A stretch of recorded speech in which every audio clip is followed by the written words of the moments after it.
ஐயோ, என்ன பைக் சீட்ல ஓட்ட வந்துச்சு? எப்படியாச்சும் காசு எடுத்து வச்சு மாத்தணும். நான் தான் அவன் உள்ள போடுற ஜெட்டி.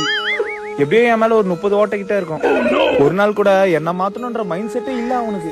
பைக் சீட்ல ஓட்ட விழுந்துச்சான், அதர்றான். ஹலோ மச்சான், ஒயின் ஷாப் பக்கத்துல தாங்கிறேன், என்ன சரக்கு வாங்க? மச்சான், காசை பத்தி எல்லாம் கவலையே படாத, நல்லா பிராண்டட் சரகா வாங்கினு வா, சரியா? பாத்தீங்களா, பிராண்டட் சரக்கு தான் குடிப்பாரான். என்ன பிராண்டடா வாங்கணும்ன்ற அவசியம் இல்லைங்க, நான் உள்ள போற ஜெட்டி தான். ஏன் ஒரு 50 ரூபா பெற மாட்டேனாங்க? 50 ரூபா கொடுத்து வாங்குறதுக்கு மூக்கால அழுகுறாங்க. 30 ரூபாய் கேக்குறாங்க, குடுக்கலன்னா 30 நாள் என்ன போட்டு அடி அடி நடிக்கிறாங்க.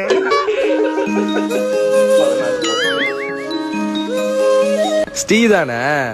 எப்படிடா கரெக்டா கண்டுபிடிச்ச? உன்னோட பர்ஃபியூம் ஸ்மெல் அங்க வரும்போது ஆளை தூக்குச்சு. டேய் உனக்கெல்லாம் மனசாச்சே இல்லையாடா?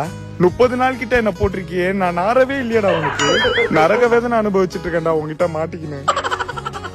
ஏண்டி உனக்கு கூட நாத்து அடிக்கலையாடி? அத கேளு ஃபர்ஸ்ட். எனக்கு அந்த டவுட் வந்துச்சு.